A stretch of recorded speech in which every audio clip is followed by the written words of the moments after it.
pam, pam, padam, pam, padada, pam, pam, padam, pam, padadadam, padadadam, padadadam.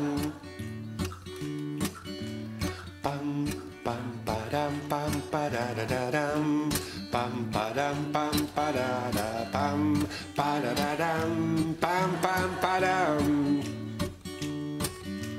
Když jsem byl malý, říkali mi naši, dobře se uč a jedz chytrou kaši, až jednou vyrosteš, budeš doktorem práv.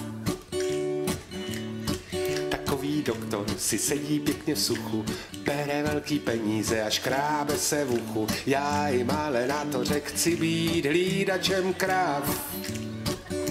Já chci mít čapku z bambulí, nahoře jíst kaštany, mít se v lavoře od rána po celý den, zpívat si jen, zpívat si pam, pam, padam, pam, padada, pam, pam, padam, pam, padadadam, padadadam, pam, pam, padam.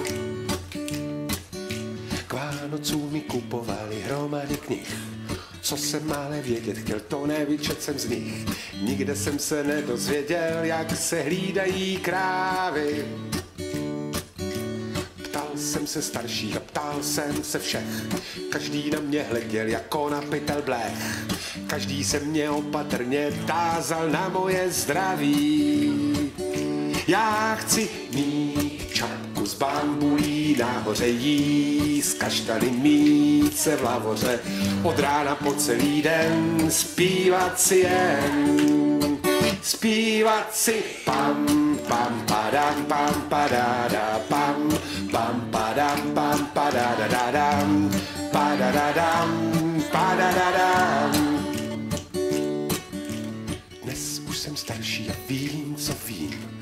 Mnohé věci nemůžu a mnohé smím. A když je mi velmi smutno, lehnu do mokré trávy. S nohama křížem a rukama za hlavou koukám nahoru na oblohu modravou, kde se mezi mraky honí moje strakaté krávy. Já chci mít čapku z bambulí, nahoře jíst kaštany, mít se v lavoře od rána po celý den, zpívat si jen, zpívat si